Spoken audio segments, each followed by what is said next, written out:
Well, here it is. It's 4th down. The Bengals need 12 yards to keep this drive alive and to give Bullock a possible shot for a game-tying field goal. Dalton's had success throwing to Tyler Boyd out of the slot. He's got single coverage right now. Green for sure will be doubled at the bottom of the screen. Ravens trying to end it here. 4th down. Dalton steps up. Dalton throws. It's complete. Caught by Boyd. Tyler Boyd. Touchdown. Remarkable. The Cincinnati Bengals have stunned this crowd. Andy Dalton delivers. Just a great job of finding the single coverage here. Right down the seam goes Boyd. You can see the candidate was more concerned with LaFell on the outside. Boyd single covered. Dalton with time to throw. Touchdown Bengals.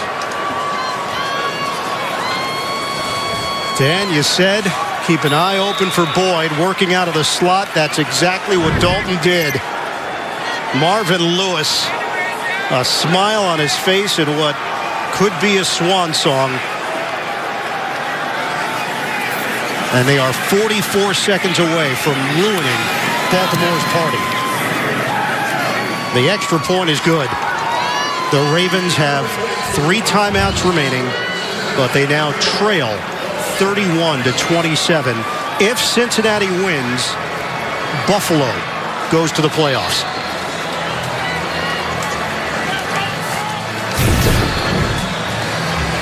Well, Andy Dalton had great pass protection throughout that entire drive, and that allowed him to calmly find number 83 right down the seam. Lewis has deflected the questions about his future. As quarterbacks. A stunner in Baltimore. The Cincinnati Bengals with an extraordinary comeback. Especially when you think about their second half, when they really offensively were unable to get anything going. They went strictly to the pass on that last drive and converting a 4th down. Not only converting, but scoring with it. Unbelievable. Victory formation for Cincinnati. The Ravens season ends with a thud. The Bengals spoil Baltimore's party. 31-27. The Buffalo Bills are going to the playoffs. Dalton to Boyd. A game-winning touchdown for Cincinnati on 4th down. The Ravens end their season at home.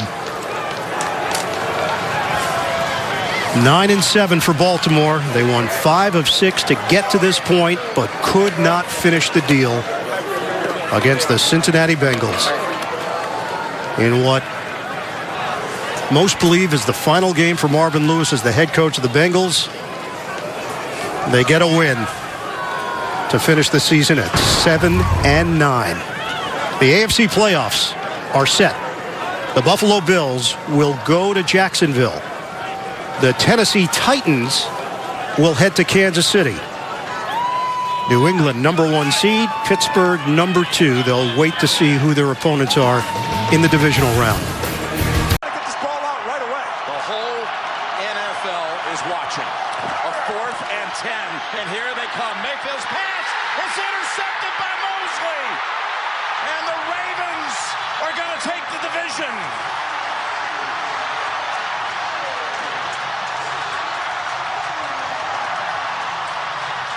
Hearts are broken in Pittsburgh. Baker, you played amazing, but this #1 defense in the league stood up, put the city of Baltimore on their back with the season on the line, and they blitzed them with everybody. 4 straight plays, and they didn't do that in Kansas City. And I thought if this game came down to that, Baltimore's going down. They're going down swinging. And they stood up today when they needed it. That's $1 million play, by the way, for Eric Weddle. He got $1 million bonus for a win. It's in his contract. But Mosley, who had a deflection, a little tip on Mayfield's first interception back in the first quarter, he is some player, Pro Bowler. Last year, they lost on a fourth down play in the last minute. Today, they win it on a fourth down play.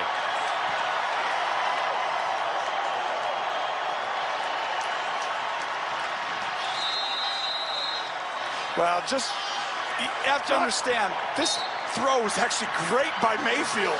Mosley is blitzing the guy who intercepts the ball.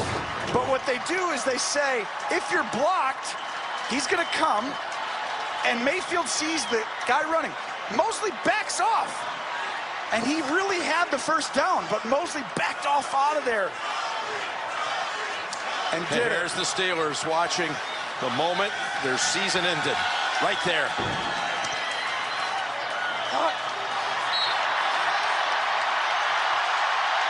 Lamar Jackson and the Baltimore Ravens go 6-1 over their last 7 games. And who's the team you don't want to run into? You've been saying it's this team for weeks. It's just very difficult to go win a game at the end without something incredible happening, and it's very difficult to handle their run scheme. John Harbaugh, he brought this team back.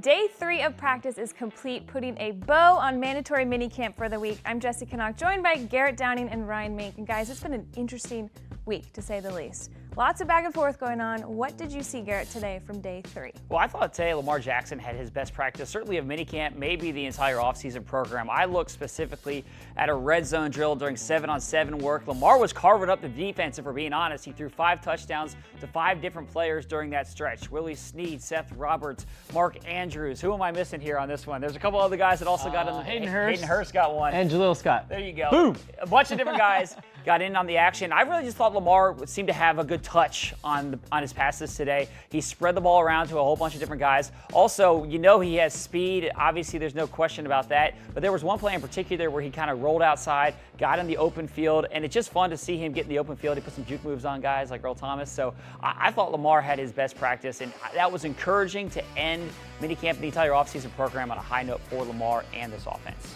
Well, I thought the offense really had a strong day overall, and it really kind of flip-flopped. I thought on day 1 of minicamp, pretty good day for the offense. Day 2, defense completely dominated. Day 3, again, it was the offense. And one guy that you mentioned, Mark Andrews, he really stood out throughout all of minicamp, and especially on this 3rd day. What really stood out to me was the attitude from him. I really liked it. I mean, wearing number 89 on his back, he had a little shade of Steve Smith in him, spinning the ball on people, getting in Matthew Judon's face, Kenny Young talking some smack to him. So I like the attitude that I saw from Mark Andrews. Yeah, I mean, this is a guy that looks like he's poised for a big kind of building off of a really strong rookie season. And Lamar Jackson called him a dog. Yeah, he is a dog. Yeah, he is. So who stood out to you this whole week? It's been, like I said, a really busy week and lots of attitudes coming out. Well, Mark is one. I thought Mark really looks like, again, he's someone who's poised to take the next step. Defensively, Deshaun Elliott, the second-year safety, we didn't get to see him last year because he suffered an injury at the end of the preseason. I know it's going to be tough for him to get on the field because you have Earl Thomas and Tony Jefferson,